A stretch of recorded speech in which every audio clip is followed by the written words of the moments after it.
This is NDTV, and you're watching NDTV 24/7.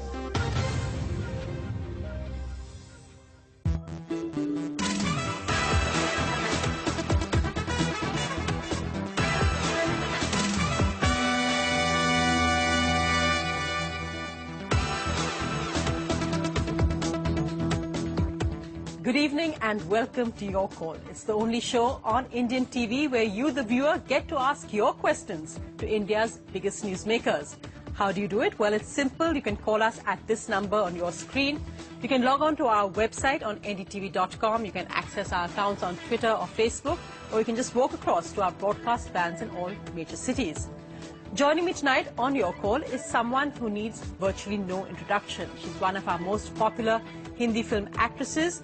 She's the actress been most Googled on the internet, and her latest film is all set to be released. Katrina Kaif joins us on Your Call tonight. Let's just look at the highlights of her life and career.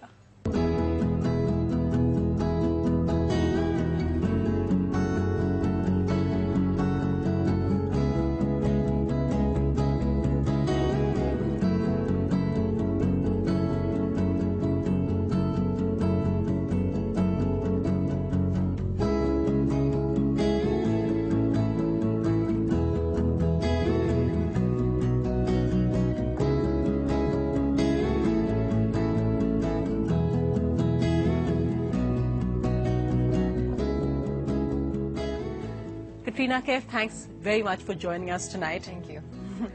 It's been an amazing few years in Bollywood, a complete turnaround, as it were.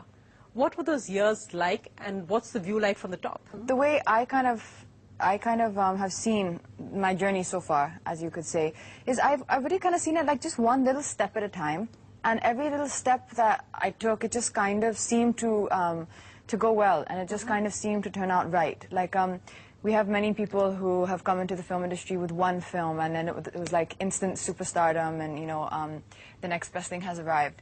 With me, that never really happened. It kind of was. I got known in the modeling circles from doing ads, doing a lot of TV ads, from doing a lot of shows. Then, you know, I think after about a year and a half of doing that, then I went into, you know, my first Hindi film, which was, it was like nice. Everything was nice, you know, theek hai, okay, it's all right. And then with the next film, then it was a little bit better, and then a little bit better, and it just was a very gradual process. So there never really was one moment where it was like all of a sudden I'm here and now I'm here. You know, it's interesting you said that, with a gradual process, and perhaps it makes it seem so much better now because it was that way. But it was more creditable because you were a complete outsider. You started with modeling. You literally came into Bollywood films out of the blue. How difficult were those initial days for you? See, I've done my fair share of groundwork, I would call it, but I really did that more in the modeling industry. Like, I've gone to all the Bombay, Lower Parel offices where I had to take my pictures and, you know, go to O&M and go to Lintas and say, you know, if you have any castings, please call me. Because that's how you get ad films. You have to go and attend castings where 300 models, 200 models come, and they, you know, hold a placard and with their name, and then they, you know, pretend they're putting on the soap or pretend they're watching TV. You talked about your journey and you said it was all nice, but critics aren't often very nice. And we know what happened after your first film, Boom. You were banned. Many predicted that you had no future here. And you went to the South also. You acted in some southern films after that. The grit to actually make it after all that. You know, for me, I don't see it that way at all. Because had I done a film like that now, I would have been apt to be judged. You know, then I see it. I was just about 17. I knew nothing about cinema, nothing about films, nothing about even like the camera. Like they used to have to tell me, like, Katrina, the camera's here. Try to be in front of it. And I don't know anything about it. I was like a little babe in the woods, you would call. You know, I just didn't have a clue what I was doing. I was just kind of in that in-between phase in my life where I didn't know which direction I was going in. And I think the only saving grace for me is that that film is an English film. So I don't call that film my first Hindi film. I call it my first film. But my first Hindi film, which is in Hindi, obviously in Boom I spoke only in English. The first Hindi film I did was actually Ram Gopal Varma's Sarkar, which was a small role. So that for me are two very separate phases kind of in my life. And if I saw the film now, I would be the first person to say that nothing positive about the film. Our first question from ndtv.com, a viewer writes in, Neil from New Zealand, and he says that you're his role model. He lives in New Zealand. He's Indian, but he doesn't know Hindi, and he says that you've inspired him because you came from outside. You didn't know Hindi, but you took Hindi diction classes, you took dance classes, Kathak classes, I read, for up to 7 hours. The criticism actually drive you. No, Felt people said, oh, she can't speak Hindi, oh, she can't. I don't even remember it now, because it's not a criticism to say I couldn't speak Hindi, because I couldn't speak Hindi. A criticism is when you say, oh, someone's not acting well, and you're like, yeah, I'm acting fine. But I didn't speak Hindi. I was 17. I'd never heard a word in Hindi before I came to the country. I don't know, I'd not seen a Hindi film probably. I'd probably maybe seen a clip on Channel 4 or something in London. So I was a complete outsider. So I didn't take that criticism. I don't even hear it. I don't even remember it, to be honest. I was too much in my own world. You know, now when I read a review, it's only now, like in the last year or two, that I'm aware of what's around me and aware of the film industry. Katrina, we talked about criticism, and of course now if you were aware of the film industry and the way it works, and often there's lots of personal criticism. And this recent controversy about whether you're Indian or not, or what your name was. How would you define yourself as an Indian film actress? Do you see yourself as Indian?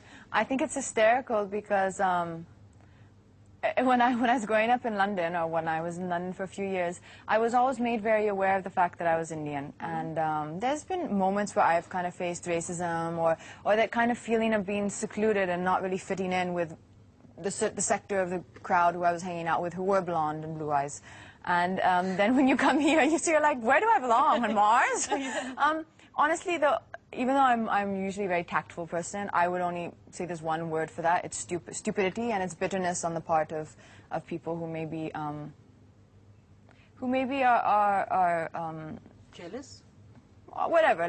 I wouldn't give it a word, but let's just leave it at that. I think it comes from a very bitter place and an unkind place, because I've always said I'm open to criticism about the way I look, or the way my films are, or bad film, good film, nice song, good performance, bad performance. But I think one has to draw the line when it comes to your family, because, you know, you and me both were talking about this before, that there are so many avenues today of media. There's newspapers, magazines, and channels. True. Now, anybody can just wake up and say anything about anybody, and it gets, if the person you're talking about is famous or in the public eye, it gets printed. Not just me, that goes for everybody. Yes. But I think there has to be that little sense of responsibility where one draws the line when it comes to things about one's, you know, I read somewhere that I didn't know who my father was, and actually I'm adopted.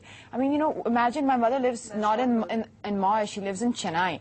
So, you know, she has that internet, Google and everything. And, you know, when she has to read that, it kind of makes you feel like, you know, is it really worth it, you know? Katrina, as I said, the show's your call, and it's about people calling and asking questions. And we have online, well, a director who's very fond of you, Subhash Ghai, joins us on the phone line now. Mr. Ghai, go ahead and ask your question to Katrina. Oh, no. Hi, Subhashi. I can't believe it. My first question is that when I had met you in my office, you are so fluent in English and you are English-speaking girl, but how could you improve your Hindi so well? Within 2 years, she was amazing for me. Because I knew I had to do a film with you in 2 years, so I knew I had 2 years. I knew I had 2 years in which to work on my Hindi, otherwise I wasn't going to do that film with you. And then I would have had to wait 2 more years for you to do your next film. So I had to grab that 2-year opportunity. Okay, smart one. The other question is then how do you feel working with 2 heroes, one with your Salman and one with your Ranbir, of 2 different ages? That's a cheeky question. Yeah, it is. It is. But I think you, of all people, I think, you know, you've worked with so many people. You know, you've seen like stars like Jackie Shroff, and then you've come down to Rishi Ji, and then you've come to Shah Rukh Khan, and you've come to, you know, Hrithik Roshan. So I feel age doesn't matter, but I just think it matters the interest and the passion you have in your work. But you look comfortable with both though. Because I'm professional. I'm a good actress. No, you're too good. You're too good.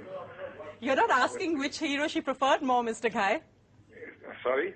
I said you're not asking which hero she preferred more. Because I know that is a secret. I will let you know later. Okay, thank you so much for joining us. It's really nice of you to call in, and we're just going to go across, Katrina, also to somebody who knew you when you started off in your modeling days. Tarun Tahilyani has a question for you. He joins us. Yeah, he joins us on video now. So Katrina, I met you when you came to do Boom. I remember in that crummy hotel in Bandra, where I came to fit you for the opening show, that crazy 2 days we had shooting at the Gateway of India. And you said you wanted to be an actress. And you did that film, which we all know bombed, and then you went on to modeling. And very soon, and in the mercurial pace, you reached the top of the game. So what do you want, or what do you aspire to next? I want to do films which are going to be memorable. Even if it's just 2 films, I want to do those 2 films which are going to, you know, go down as like great films. You know, so a film where the audience comes in, they cry, and they, you know, it's one of those films that matter. Not that the films that I've done so far don't, but I just think I just want to kind of, you know, just be part of films which will kind of go down in people's libraries. That's interesting because, I mean, you're kind of known as the song and dance girls, and all your movies have had great music, and often your roles have been not much more than you doing that song and dance. I mean, it's interesting you say that. You don't enjoy that? I love it. I love it, and I think that was a very conscious decision on my part. I said it since the time I stepped into films, back into films. I said that I wanted to be known in every household. You know, I wanted the family audience who comes in that 15, 16 people on the weekend. I wanted them to know me and say that, you know, she's a nice girl, we like her, and let's go see her films. And for me to make that base, I think the kind of films that I did and the kind of films that I got offered was exactly appropriate for that time. And I've loved them. I mean, you know what, when you go to a school and you hear kids singing, you know, Teri Aur or any song like Khwab Dekhe or something, you know, then, you know, it's a wonderful feeling. And had I, you know, done films which were more artistic in type, like say Vitapano Ghosh film or something, I don't think that would have taken me into those places. At least not so fast. Now, I've got another caller online from Hyderabad, just somebody who's called into the show. Go ahead with your question for Katrina. Yeah, hello Katrina. I want to ask you, is casting couch a myth or a reality? Is the casting couch a myth or a reality? Asks from Hyderabad. You know, see, I can only speak from my personal experience. I can't speak for other people, but I have never seen anything like that in my life. And beyond that, the reason why I would firmly believe it is a myth is 2 points. One is that just because one is willing to go beyond normal measures, it doesn't mean that a producer is going to be able to put 60, 70 crores on a film. It's too much money. Nobody has that kind of money to waste. And definitely no producer, I can tell you, has that kind of money to waste. So I think that is all just unnecessary. It can also be talked by people who, as we talked about this before, who maybe are frustrated and maybe have not managed to achieve what they feel they should have. It is a difficult industry, and there is no logic to it. There isn't like, it's not like if I go to college and get a degree, I will get a job in engineering. There's no formula, yes. So. Well, Katrina, just to ask, you were talking about films and said about which film is a turning point.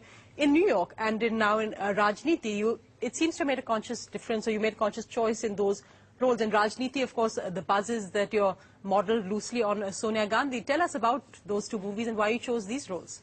Well, I'm not modeled on Sonia Gandhi ji at all. That's actually, it's probably the most rustic kind of North Indian character I've played so far in my career. So it's actually funny because what people are going towards, it's exactly the opposite. Right. And 80% of my films I've played either an NRI or an NRI returned or an Indian based in London, Indian based in Canada. This is the first film where I'm not college or university or anything to do with overseas. Yes. I'm just a normal girl. No, she comes from a rich family, but it's somewhere in northern India. Yeah. We're just going to take a quick break and back for lots more with Katrina on Your Call right after this.